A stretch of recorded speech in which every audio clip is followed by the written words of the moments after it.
nabanggit kanina ni Senator Amy na yung asawa ko ay tiga Paway, Ilocos Norte, Ilocano, yung pamilya nila. Noong mag-asawa na kami, lagi ko sinasabi sa kanya na turuan mo akong mag-Ilocano. Matututo ka naman ng Bisaya dahil nakatira tayo dito sa Davao, pero ako, kailangan mo ako turuan ng Ilocano. Tinuturuan niya ako, danong, madamdama, alatiit. Yan po, mga maalala ko yan ng mga napudaw na balasang. Oo, sinabi, yung mga tinuturo niya sa akin, yan yung maalala ko. Tapos, noong, syempre, may edad na ako, hindi ko naman din maalala lahat. Nahihirapan ako magporma ng sentences. Sabi niya sa akin, alam mo, wag mo nang subukan. Sabi niya, dahil hindi mo na talaga matutunan yan. Medyo may edad ka na para magsimula kang matuto ng Ilocano. Sabi niya, ito lang ang ituro ko sa'yo. Pag sinabi mo ito, tapos na yan lahat doon sa Ilocos. Sabi ko, anong sasabihin ko? Sabi niya, okay na! Tapos na yan. Yan lang po.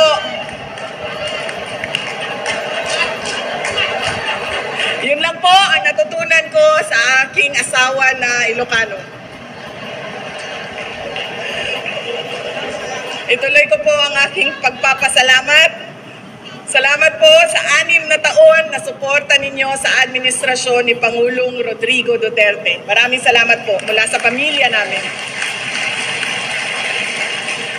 Pagpapasalamat po ay mula po kay Pangulong Bongbong Marcos. Nagpapasalamat siya sa suporta ninyo sa kanyang pangarap at hikain na bagong Pilipinas para sa ating bansa. Maraming salamat po mula kay Apo BBM.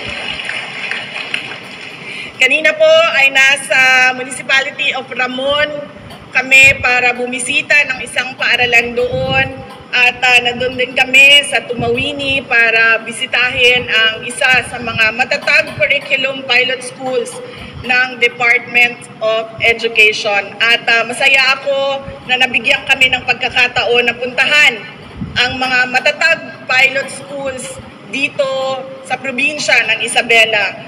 Meron po kaming 5 paaralan dito na sila po yung gumagamit noong bagong curriculum ng ating basic education. At nabisita namin kanina yung dalawa. Dalawa po ang mensahe na dala ko sa kanila. Una po, edukasyon. Pinapasimple ko po ang pagpapaliwanag sa mga kabataan kung gaano kahalaga ang edukasyon sa kanilang buhay at paano magbabago ang kanilang buhay dahil sila ay nakapagtapos ng pag-aaral. Kunwari po, itong programa na ito ay graduation nating lahat. Lahat po tayo dito nakapagtapos ng nursing. Yun pong isang classmate natin ay galing sa pamilya na mayaman, may kaya.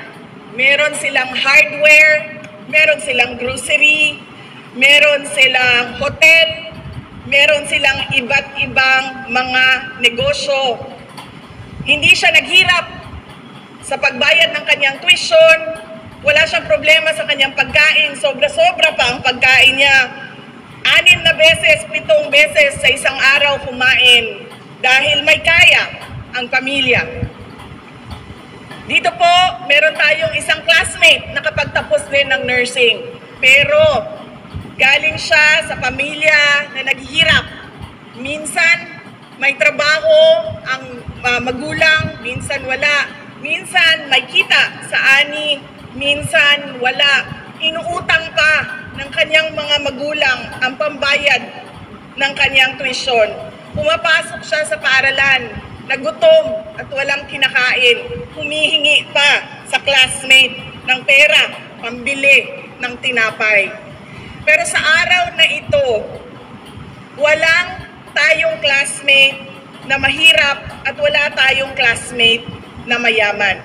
Dahil sa araw na ito, lahat tayo nakapagtapos ng nursing, ibig sabihin nun, lahat tayo may oportunidad na magtrabaho bilang nurse.